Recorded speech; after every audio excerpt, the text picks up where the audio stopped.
Est-ce que toi aussi tu as l'impression que tout allait mieux avant? Que tes amis étaient mieux, que ta vie était mieux, que tu étais de meilleure humeur, ou bien que de manière générale, la société allait mieux avant? Si oui, tu te fais peut-être avoir par un biais cognitif qu'on appelle le déclinisme.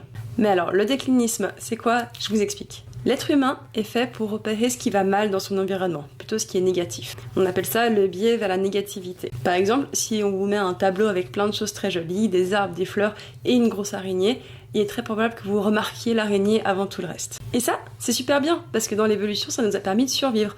En effet, on a meilleur intérêt à devoir repérer hyper rapidement ce qui nous met en danger que plutôt ce qui nous aide.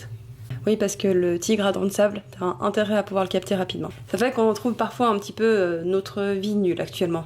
On voit tout ce qui va pas. Par contre, tous les dangers et toutes les choses négatives de notre passé ne nous affectent plus aujourd'hui. Les problèmes que vous aviez il y a 10 ans vont plus vous influencer maintenant et vous rendre malheureux maintenant.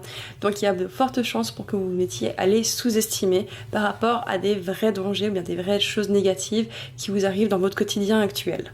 Les choses négatives du passé sont oubliées face aux choses positives qui nous sont arrivées, qui nous ont appris des choses et qui nous ont permis d'être ce qu'on est aujourd'hui. Et ce biais, c'est important d'en prendre conscience pour deux raisons. Déjà pour pas forcément déprimer lorsqu'on a l'impression que notre vie allait toujours mieux avant, et aussi pour des raisons politiques. Les partis conservateurs vont beaucoup mettre en avant le fait que c'était mieux avant, que la vie allait mieux, alors que ce n'est pas forcément le cas. Donc quand on vous dira que la société va bien aujourd'hui, essayez de vous demander sur quels critères est-ce qu'elle va bien et est-ce que ces critères sont objectifs ou est-ce que c'est juste du souvenir ou bien plutôt des affects. Merci beaucoup d'avoir regardé cette vidéo, abonnez-vous si vous voulez en voir d'autres et à bientôt.